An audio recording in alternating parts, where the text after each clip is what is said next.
Greetings from Tajiks State Pedagogical University named after Sadruddin Aini. We will continue our video lecture, and today's topic will be about one of the main and one of the most interesting chapter of the history of Tajik people, and it's mainly about the Achaemenid Empire. And our theme, our topic, got the name Political History of Central Asia in the 6th century and the beginning of the 5th century before Christ, and Emergence of the Achaemenid Empire.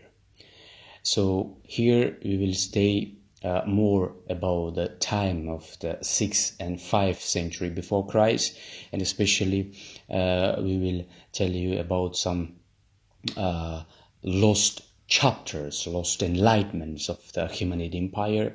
And for today's presentation, we prepared a special plan. We tried to make it very interesting for you, dear students, because we know that the history chapter of the time of the 6th and 5th century, it's a very long, it's a very interesting, it's a very proud moment of every Tajik people. So we tried to choose the plan which will be very useful for the study, for the history study of you.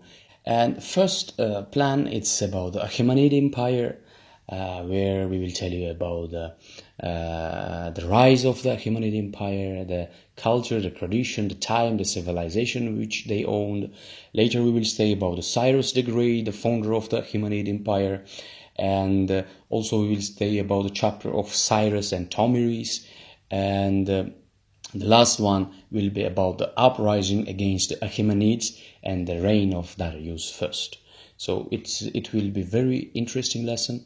So for today's lecture, for today's class, for today's lesson, we prepared several literature, and these are mainly the history books. Commonly we all knew about them. These are one of the most useful and right sources. I mean, the sources of literature, we choose the rightful one, the common one, the very useful one, and very you can find these books from all social networks, internets, libraries, so it will be very easy to find these books out. Establishment of the first state formations in Persia is related to the 9th and 7th centuries before Christ. In these centuries, most of the regions of Western Persia were included in Assyrian and Urartu empires.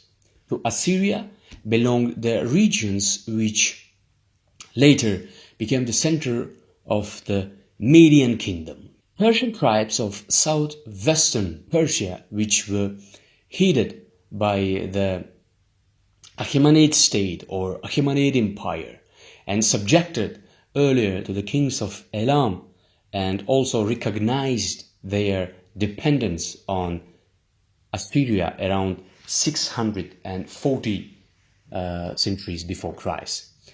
In the 8th and 7th centuries, sizable territories of northwestern Persia were united under the power of the main kingdom. In the middle of the 6th century before Christ, the Achaemenid state empire replaced the power of the Median kingdom. The establishment of the world power of the Achaemenids completed the process of the manifesting the tendency towards union into one state of different people, different nation, different culture of ancient Eastern countries. And it should be pointed out that peoples which were characteristic of the preceding epoch into the centuries of the 9th and 6th centuries before Christ, it may be compared to the consistent expansion of the Assyrian Urartian, Median, and New Babylonian states, which had behind it certain economic and social reasons. The founder of the Achaemenid Empire or Achaemenid power was King the Cyrus II, or somewhere they call Cyrus the Great, of the group of Persian tribes who in the beginning was a vassal of the Media. As a result of a long and difficult struggle, he not only freed himself of this dependence, but in 550 before Christ, fully liquidated and defeated Median kingdom, to his rule. He acquired the title of the King of Media while preserving his old title, old name of the King of Persia. Cyrus the Great or Cyrus II conducted many wars. In the beginning, he won a victory over the possession included in the composition of the Median kingdom. Later in 547 or 546 BC, Lydia was annexed. Later was the richest country in Asia Minor, and was one of the Greek states of that region. Achaemenid Empire, Arianam Shacham, it's an old state from 6th to 4th centuries before Christ. In Asia, established by Persian dynasty of the Achaemenids. Achaemenid Empire encompassed from the territory of Greece and Libya to the India. The state was divided into 20 military administrative provinces, satraps or straps, regions. Achaemenid dynasty originated from the Hachaman, leader of Union of Persian tribes, and his descendant Cyrus the Great, who ruled from 558 to 530 in Persia, and Anshan founded huge Persian empire. Between 545 and 539 before Christ was one large part of Central Asia, including Tajikistan. Dear students, it was short, very brief information about the Achaemenid Empire by itself, the state, the formation, the beginning, the origin of this Achaemenid. And now we will say about the second section, about the Cyrus the Great, about the persona of the Cyrus.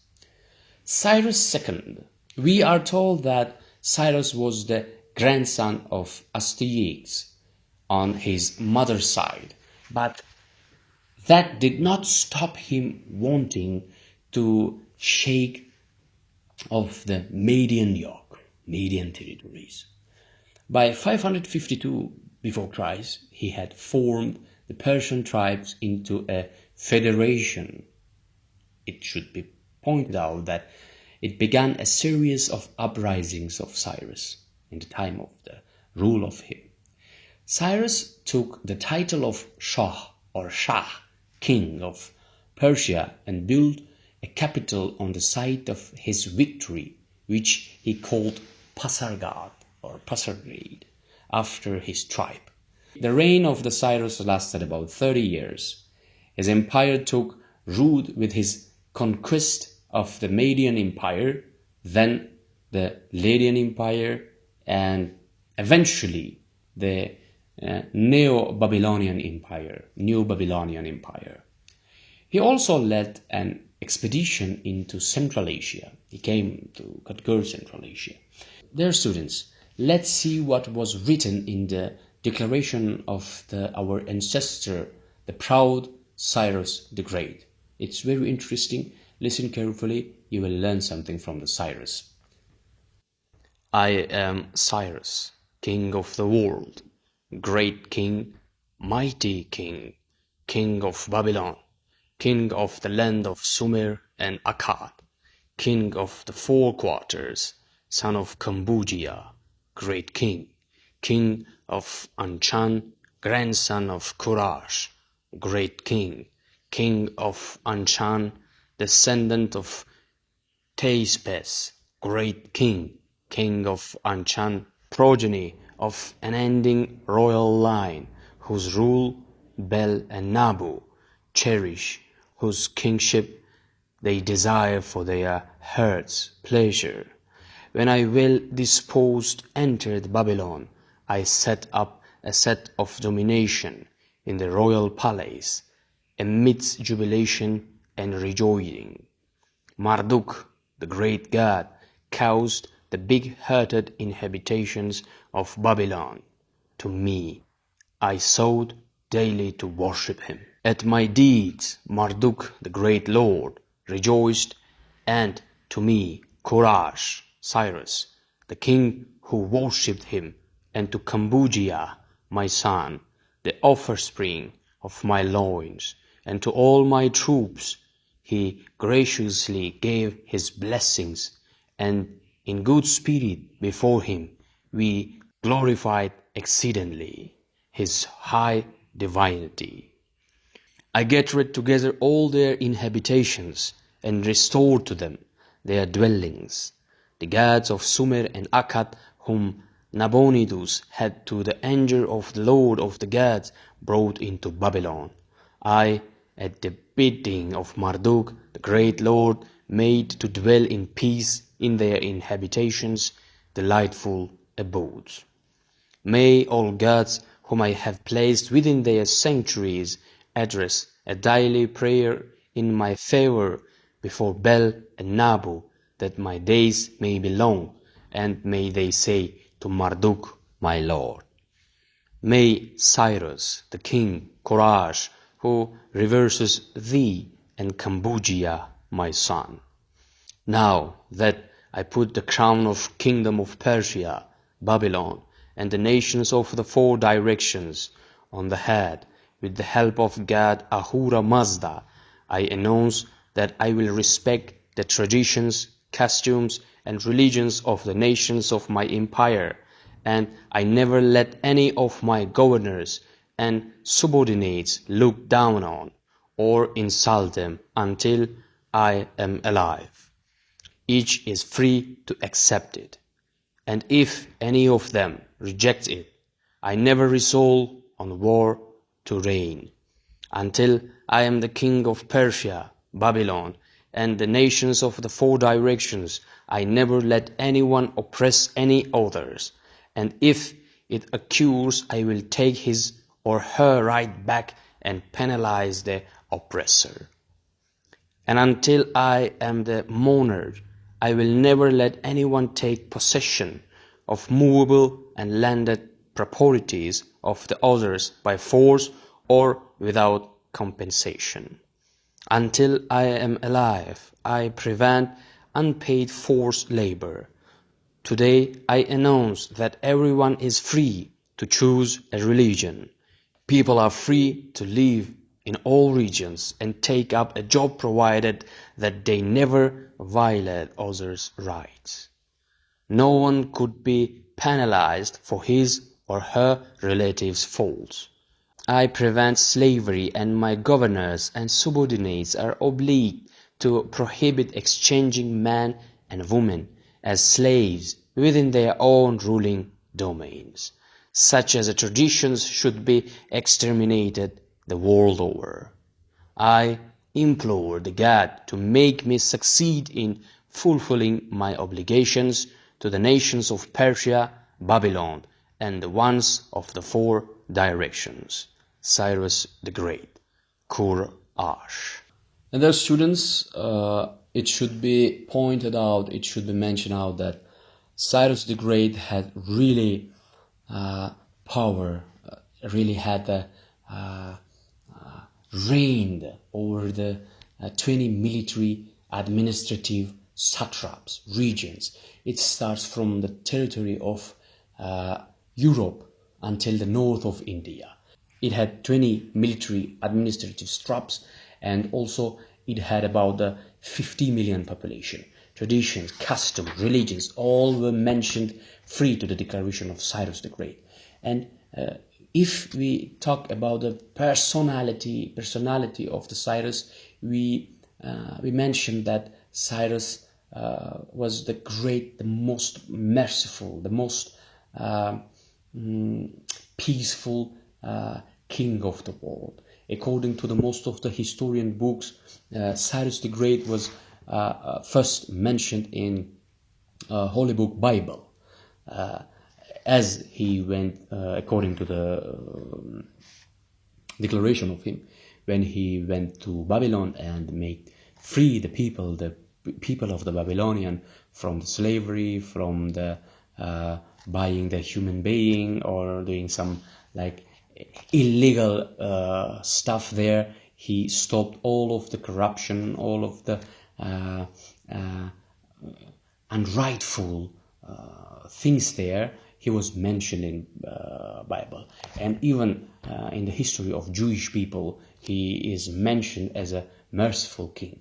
Later, according to the most of the historical resource, or according to the historical evidences, we say that later, when Holy Book of Islam came to the world, Cyrus was mentioned as a Zulkarnain, two-horned helmed king.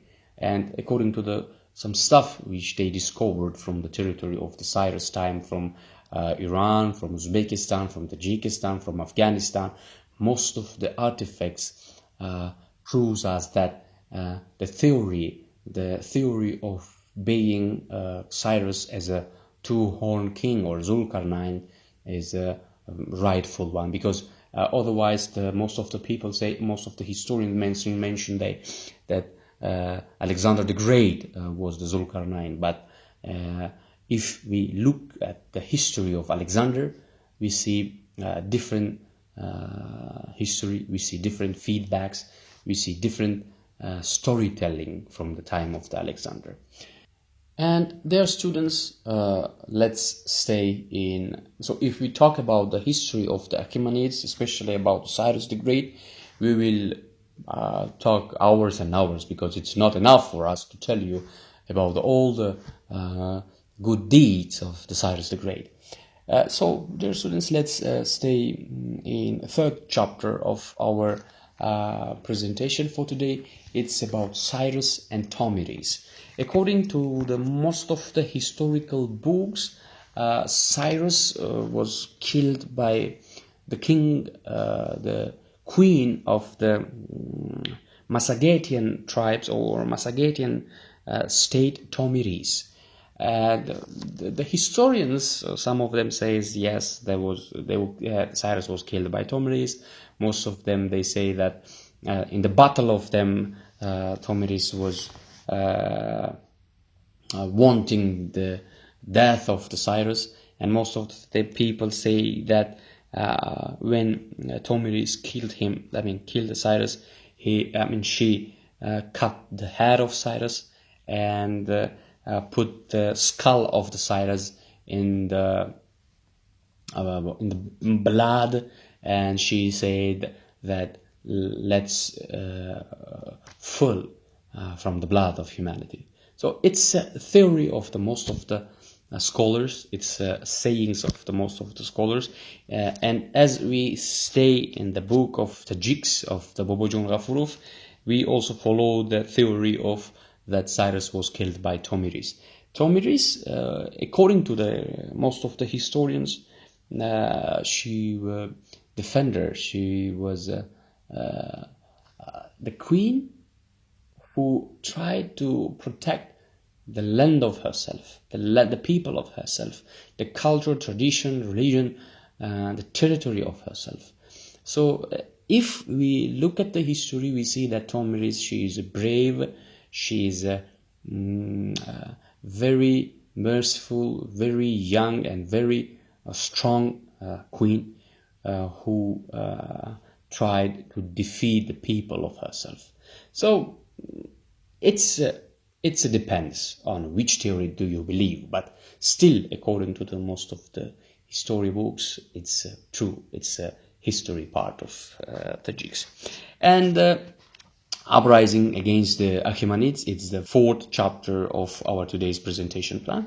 So uprising against the Achaemenids, it starts in the time of the Darius of First, and here we see that Bobojun Ghafurov mentions in the book of him that from 522 the time of the uprising against the Achaemenids starts in the territory of Central Asia, when they started to really get back the Central Asian part, because most of the time after the death of the Cyrus they got the independence. And again, back the time of the Darius, they started to look back again in the territory of Central Asia, according to the inscription of Besutun. It's in the somewhere in Iran, if I'm not wrong.